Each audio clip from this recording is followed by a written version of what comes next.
Assalamu alaikum students. Today we will discuss year number 2 user interaction topic operators again. Operators में आज हम discuss कर रहे हैं अरिथमेटिक ऑपरेटर्स को.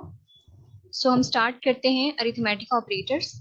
Right question. What are arithmetic operators? Explain with the help of examples. Students, operators की definition हम discuss कर चुके हैं. ऑपरेटर्स बेसिकली वो सिंबल्स हैं जो यूज होते हैं डिफरेंट ऑपरेशंस परफॉर्म करने के लिए इन प्रोग्राम्स, और ये ऑपरेटर्स हम डिस्कस कर रहे हैं with respect to C language. एक ऑपरेटर असाइनमेंट ऑपरेटर हम प्रीवियस लेसन डिस्कस कर चुके हैं. आज हम डिस्कस करेंगे अरिथमेटिक ऑपरेटर्स. अरिथमेटिक ऑपरेटर्स हम कह सकते हैं वो सिंबल्स हैं जो यूज होते हैं अरिथमेटिक ऑपरेशंस परफॉर्म करने के लिए. Arithmetic operators are used to perform arithmetic operations on data. We know very well about arithmetic operations. Arithmetic operations में हम करते हैं division, multiplication, addition, subtraction and remainder calculate करते हैं. So यहाँ पे heading mark कर लें different arithmetic operators. आज हम डिस्कस करेंगे division operator and multiplication operator in detail. अगर डिवीजन ऑपरेटर की बात करें तो डिवीजन ऑपरेटर को स्लैश से रिप्रेजेंट किया जाता है. मींस अगर हमने सी प्रोग्राम में डिवीजन करनी है, डिवीजन ऑपरेशन करना है, तो हम ये सिंबल, ये ऑपरेटर यूज करेंगे, that is slash. It is used to divide the value on left side by the value on right side. पहले हम लेफ्ट साइड पे एक वैल्यू लिखते हैं, फिर ये डिवीजन ऑपरेटर आता है. ऑपरेटर के बाद एक और वैल्यू आती है जो कि राइट साइड पे होती है. तो ये ऑपरेटर क्या करता है, लेफ्ट साइड वाली वैल्यू को राइट साइड वाली वैल्यू से डिवाइड करता है. Next we have multiplication operator. Multiplication operator के लिए वी हैव एस्टरिस्क, इसको स्टार भी कहते हैं. ये ऑपरेटर है मल्टीप्लिकेशन के लिए. It is used to multiply two values. ये टू वैल्यूज को मल्टीप्लाई करने के लिए यूज होता है. Next we have addition operator, जिसको हम प्लस से शो करते हैं. It is used to add two values. Next we have subtraction operator. Subtraction operator को हम माइनस साइन से इंडिकेट करते हैं. It is used to subtract the value on right side from the value on left side. पहले हम एक value लिखते हैं, that is on left side, उसके बाद माइनस साइन आता है. माइनस साइन सब्ट्रैक्शन ऑपरेटर है. माइनस साइन के बाद आते हैं एक और वैल्यू. तो ये सब्ट्रैक्शन ऑपरेटर क्या करता है, राइट साइड वाली वैल्यू को सब्ट्रैक्ट करता है लेफ्ट साइड वाली वैल्यू में से. At the end we have modulus operator, जिसको हम शो करते हैं परसेंट साइन से. Modulus operator gives remainder value after dividing the left operand by right operand. Students, पहले हम ऑपरेंड को डिस्कस कर लेते हैं. ऑपरेंड वो वैल्यू है जिस पे कोई ऑपरेशन परफॉर्म किया जा रहा होता है. अगर हम बात करें मॉडुलस ऑपरेटर की, तो पहले हम कोई एक वैल्यू लिखेंगे जो कि लेफ्ट साइड पे होगी, इसको लेफ्ट ऑपरेंड कहेंगे. उसके बाद मॉडुलस ऑपरेटर का सिंबल आएगा, दैट इज परसेंट साइन. उसके बाद एक और वैल्यू आएगी जिसे हम राइट ऑपरेंड कहेंगे. मॉडुलस ऑपरेटर क्या करेगा, लेफ्ट ऑपरेंड वैल्यू को, लेफ्ट वैल्यू को डिवाइड करेगा राइट वैल्यू से, और डिवाइड करने के बाद हमें रिमाइंडर रिटर्न करेगा. सो ये हैं अरिथमेटिक ऑपरेटर्स. अब हम डिटेल में डिस्कस करते हैं डिवीजन ऑपरेटर और मल्टीप्लिकेशन ऑपरेटर को. So first of all we have division operator. Division operator divides the value of left operand by the value of right operand. अभी मैंने जैसे कि आपको ऑपरेंड के बारे में बताया, ऑपरेंड बेसिकली वो वैल्यूज हैं जिन पे कोई ऑपरेशन परफॉर्म हो रहा होता है. तो ऑपरेंड्स की अगर हम बात करें, पहले हम कोई एक वैल्यू लिखते हैं जो कि लेफ्ट साइड पे होती है, उसको लेफ्ट ऑपरेंड कहते हैं. उसके बाद डिवीजन ऑपरेटर आता है. डिवीजन ऑपरेटर के बाद एक और वैल्यू आती है जिसको हम कहते हैं वो राइट साइड पे है, यानी कि राइट ऑपरेंड है. डिवीजन ऑपरेटर डिवाइड करके हमें आंसर रिटर्न करता है. For example, float result 3.0 divided by 2.0. तो ये है लेफ्ट ऑपरेंड, ये है डिवीजन ऑपरेटर और ये है राइट ऑपरेंड. सिंपली क्या होगा, ये डिवीजन ऑपरेटर डिवाइड करने के बाद हमें आंसर रिटर्न करेगा. तो 3 लेफ्ट साइड पे है, ये लेफ्ट ऑपरेंड है, ये डिवाइड होगा राइट ऑपरेंड से, दैट इज 2.0. डिवीजन के बाद जब हम इसका आंसर डिस्प्ले करेंगे स्क्रीन पे, तो आंसर आएगा 1.5. वो 1.5 वैल्यू स्टोर होगी इस वेरिएबल में जिसका नाम है result. Students, next we will discuss important note about division operator. इसको आप एमसीक्यूज के लिए मार्क कर लें. If both the operands are of type integer, then result of division is also of type integer. Students, आगे हम बात कर रहे हैं about the data type of operands. अगर दोनों ऑपरेंड्स की डेटा टाइप इंटीजर हो तो डिवीजन के बाद जो रिजल्ट आएगा वो भी इंटीजर डेटा टाइप का होगा। For example here you can C float result 3/2। यहाँ पे 3 और 2 ऑपरेंड्स हैं और दोनों इंटीजर टाइप में हैं। अब सिंपली क्या होगा, जब हम प्रोग्राम को एग्जीक्यूट करेंगे, कैलकुलेशन होगी, डिवीजन होगी, तो आंसर आएगा 1। क्योंकि 3 और 2 को जब हम डिवाइड करते हैं तो आंसर आता है 1.5, लेकिन यहाँ पे हमने ऑपरेंड्स की टाइप डिक्लेयर की है एज इंटीजर, इसलिए आंसर भी इंटीजर ही होगा, तो आंसर आएगा 1। Remainder is truncated to give the integer answer. Remainder को ट्रंकेट किया जाता है, यानी कि उसको शॉर्ट किया जाता है, टर्मिनेट किया जाता है इंटीजर आंसर के लिए। तो यहाँ पे आंसर बनता है 1.5, लेकिन हमारे ऑपरेंड्स की डेटा टाइप है इंटीजर, इसलिए आंसर आएगा आफ्टर टर्मिनेशन 1। अब यहाँ पे अगर हम देखें तो 3 और 2 डिवीजन के बाद इनका आंसर स्टोर हो रहा है वेरिएबल रिजल्ट। अब वेरिएबल रिजल्ट की डेटा टाइप है फ्लोट। हमने कैलकुलेशन में इंटीजर डेटा टाइप रखी है और कैलकुलेशन भी इंटीजर डेटा टाइप के अकॉर्डिंग होगी और आंसर आएगा 1। अब वो 1 आंसर स्टोर होगा रिजल्ट वेरिएबल में जिसकी डेटा टाइप है फ्लोट। अब रिजल्ट की डेटा टाइप फ्लोट है, लेकिन कैलकुलेशन में ऑपरेंड्स की डेटा टाइप इंटीजर है, इसलिए कैलकुलेशन का रिजल्ट 1 ही होगा। लेकिन ये 1 वैल्यू जब हम इस फ्लोट रिजल्ट को असाइन करेंगे तो डेटा टाइप फ्लोट के अकॉर्डिंग ये आंसर राउंड ऑफ होगा। अब यहाँ पे वेरिएबल है रिजल्ट, इसकी डेटा टाइप है फ्लोट, यानी इसमें डेसिमल के बाद वाली वैल्यूज भी आ सकती हैं। आंसर तो एक्यूरेट है 1.5, लेकिन वो 5 जो पॉइंट के बाद है इस वजह से टर्मिनेट हुआ है क्योंकि ऑपरेंड्स थे इंटीजर में। लेकिन जब ये वैल्यू 1 स्टोर होगी float data type result variable में, तो फ्लोट डेटा टाइप की वजह से ये वैल्यू थोड़ी सी चेंज होगी, राउंड ऑफ होगी, अप्रोक्सीमेट फ्लोट फॉर्म में आएगी, तो वैल्यू बनेगी 1.0। अब ये 1.0 आ रहा है due to data type float of result. अब रिजल्ट की वैल्यू अगर हम स्क्रीन पे डिस्प्ले करेंगे तो 1.0 आएगी, 1.5 नहीं आएगी। 1.5 इसलिए नहीं आई क्योंकि हमने ऑपरेंड्स की डेटा टाइप इंटीजर रखी है। अगर हम ऑपरेंड्स की डेटा टाइप फ्लोट रखते तो हमारे पास एक्यूरेट आंसर आता, दैट इज 1.5। अगर हमें एक्यूरेट आंसर चाहिए तो हमें ऑपरेंड की डेटा टाइप भी वही रखनी चाहिए जो हम रिजल्ट की चाह रहे हैं, यानी कि जो हम आउटपुट में डिस्प्ले करना चाह रहे हैं उसके अकॉर्डिंग हम डेटा टाइप रखें। तो यहाँ पे हमने जब इंटीजर डेटा टाइप रखी थी तो आंसर आ रहा था 1, और वो 1 इंटीजर डेटा टाइप के अकॉर्डिंग कैलकुलेट होके आया था। लेकिन जब हमने इसको रिजल्ट वेरिएबल में जिसकी डेटा टाइप फ्लोट है उसमें स्टोर किया तो फ्लोट के अकॉर्डिंग उसमें थोड़ी सी कॉमोडेशन हुई और आंसर आया 1.0, जो कि एक्यूरेट आंसर नहीं है। इसलिए एक्यूरेट आंसर के लिए हमें चाहिए कि हम डेटा टाइप भी उसके अकॉर्डिंग ही रखें। तो अगर रिजल्ट वेरिएबल जिसमें हमने वैल्यू स्टोर करनी है उसकी डेटा टाइप फ्लोट है तो हमें एटलीस्ट एक ऑपरेंड फ्लोट में रखना होगा। तो यहाँ पे अगर हम इसको 3.0 रखें तो हमारे पास फिर प्रॉपर आंसर आएगा 1.5, और फिर वो 1.5 स्टोर होगा रिजल्ट में और वो स्क्रीन पे एज इट इज फिर डिस्प्ले भी होगा। Next we have programming time 2.2 that is related to division operator. This program takes as input the price of a box of chocolates and the total number of chocolates in the box. The program finds and displays the price of one chocolate. Simply हमने एक programme design किया है। इस programme में हमने एक chocolate की price find करनी है। चॉकलेट का बॉक्स दिया गया है, चॉकलेट के बॉक्स की प्राइस है और total number of chocolates given है इन द बॉक्स, और इसको यूज करते हुए हमने सिंगल चॉकलेट की प्राइस फाइंड करनी है। इसके लिए हम यूज करेंगे डिवीजन ऑपरेटर। तो हम स्टार्ट कर रहे हैं हेडर फाइल से। हेडर फाइल हमारे पास है stdio.h, you know very well about the header section. फिर मेन फंक्शन है और उसके बाद बॉडी ऑफ प्रोग्राम है। बॉडी ऑफ प्रोग्राम में वी हैव वेरिएबल डेक्लेरेशन। तो फ्लोट डेटा टाइप के साथ हम इन सबको डिक्लेयर करेंगे। बॉक्स प्राइस यानी जो पूरा बॉक्स है चॉकलेट्स का उसकी प्राइस, फिर बॉक्स में नंबर ऑफ चॉकलेट्स और उसके बाद यूनिट प्राइस, सबको हम फ्लोट डेटा टाइप के साथ डिक्लेयर करेंगे। उसके बाद प्रिंटफ फंक्शन है जिसे हम अपनी आसानी के लिए लिख रहे हैं, please enter the price of whole box of chocolates, और फिर हम स्कैनफ फंक्शन से बॉक्स प्राइस एंटर करेंगे जो होल बॉक्स की प्राइस है। तो होल बॉक्स की प्राइस यहाँ पे एंटर हो जाएगी है, you can C format specifier है। %f शो कर रहा है कि जो हम वैल्यू एंटर करेंगे वो फ्लोट में है।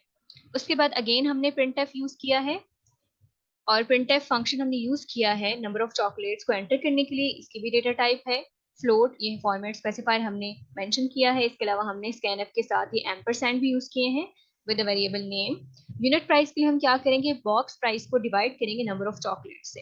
तो जब हमने डिवाइड किया है, ये सारे वेरिएबल्स हैं फ्लोट में, इसलिए हम printf फंक्शन यूज करेंगे रिजल्ट को डिस्प्ले करने के लिए। तो बॉक्स प्राइस जब नंबर ऑफ चॉकलेट से डिवाइड होगी तो आंसर आ जाएगा सिंगल चॉकलेट प्राइस। तो इसको हम प्रिंट करेंगे यूजिंग printf फंक्शन, और इसमें हम फॉर्मेट स्पेसिफाई यूज करें %f क्योंकि फ्लोट टाइप है, और उसके बाद हम वेरिएबल को कॉल करें दैट इज यूनिट प्राइस, और हमारे पास फिर उसके अकॉर्डिंग आउटपुट आएगी। तो जब हम इस प्रोग्राम को एग्जीक्यूट करेंगे तो पहले हम बॉक्स ऑफ चॉकलेट्स की प्राइस एंटर करेंगे, फिर नंबर ऑफ चॉकलेट्स एंटर करेंगे तो हमारे पास सिंगल चॉकलेट की प्राइस आएगी। Next we have students multiplication operator. Multiplication operator is a binary operator. Binary operator का मतलब ये है कि multiplication किसी सिंगल वैल्यू की नहीं हो सकती, उसके लिए हमें एटलीस्ट दो वैल्यूज चाहिए जिनको हम मल्टीप्लाई करते हैं। Which performs the product of two numbers. Numbers को मल्टीप्लाई करने के लिए हम यूज करते हैं। और अगर हम एग्जांपल देखें है, you can see int multiply, multiply variable name है और ये डेटा टाइप है, is equal to 5 multiplied by 5. Here asterisk is representing the multiplication operator. जब हम 5 और 5 को मल्टीप्लाई करेंगे तो हमारे पास रिजल्ट डिस्प्ले करते हुए आंसर आएगा 25 ऑफ वेरिएबल मल्टीप्लाई। यानी मल्टीप्लाई वेरिएबल है और उसमें 5 और 5 का आफ्टर मल्टीप्लिकेशन आंसर स्टोर होगा दैट इज 25, और जब हम इसको डिस्प्ले करेंगे तो आंसर स्क्रीन पे आएगा 25। अब हम इससे रिलेटेड एक प्रोग्राम देख लेते हैं। So we have programming time 2.3. Following program takes as input the length and width of a rectangle. Program calculates and displays the area of rectangle on the screen. Program given है, इस programme में हम rectangle की length और width लेंगे as input और फिर rectangle का एरिया कैलकुलेट करके स्क्रीन पर डिस्प्ले करेंगे। स्टूडेंट्स मैं हेडर सेक्शन और मेन फंक्शन को डिस्कस नहीं कर रही, यू नो वेरी वेल। हम स्टार्ट करते हैं वेरिएबल डिक्लेरेशन से। हम तीनों वेरिएबल्स लेंथ, विड्थ और एरिया को डिक्लेयर करेंगे एज फ्लोट डेटा टाइप, और उसके बाद printf फंक्शन अगेन हम अपनी आसानी के लिए ले रहे हैं, please enter the length of rectangle, और फिर scanf फंक्शन से हम लेंथ एंटर करेंगे, अगेन printf फंक्शन हम अपनी आसानी के लिए ले रहे हैं, please enter the width of rectangle, और उसके बाद scanf फंक्शन है और उसमें हम विड्थ एंटर करेंगे। तो scanf फंक्शन में आप देख सकते हैं फॉर्मेट स्पेसिफायर्स हैं और एम्परसेंड्स हैं विद द वेरिएबल नेम, और उसके बाद हम एरिया कैलकुलेट करेंगे, area of rectangle is equal to length multiplied by width. तो यहाँ पे हमने मल्टीप्लिकेशन ऑपरेटर यूज किया है दैट इज एस्टरिस्क। अब ये आंसर हमारे पास आ जाएगा। इस आंसर को स्क्रीन पे डिस्प्ले करने के लिए हम हेल्प लेंगे printf फंक्शन की। Area of rectangle is %f area, area variable name है और इसकी वैल्यू यहाँ डिस्प्ले होगी, और हमने इसका डेटा फॉर्मेट भी स्पेसिफाई कर दिया दैट इज फ्लोट। जब हम इस प्रोग्राम को एग्जीक्यूट करेंगे तो हमारे पास सबसे पहले आएगा please enter the length of rectangle, फिर scanf फंक्शन एग्जीक्यूट होगा, हम 6.5 वैल्यू एंटर करेंगे, फिर नेक्स्ट printf की बारी आएगी, please enter the length of rectangle, हम length enter, please enter the width of rectangle, यहाँ पे मिस्टेक है आप इसकी करेक्शन कर लीजिएगा, please enter the width of rectangle, और हम विड्थ एंटर करेंगे 3, और उसके बाद हमारे पास एरिया आएगा, एरिया ऑफ रेक्टेंगल इज 19.5, और यू नो वेरी वेल हम यूज कर रहे हैं फ्लोट डेटा टाइप। तो फ्लोट में you know after decimal point 5 digits आते हैं पीसीएन के, इसलिए 5 के अकॉर्डिंग यहाँ पे रिमेनिंग डिजिट्स मिसिंग है, तो यहाँ पे 50 आ रहे हैं। Next we have activity 2.4.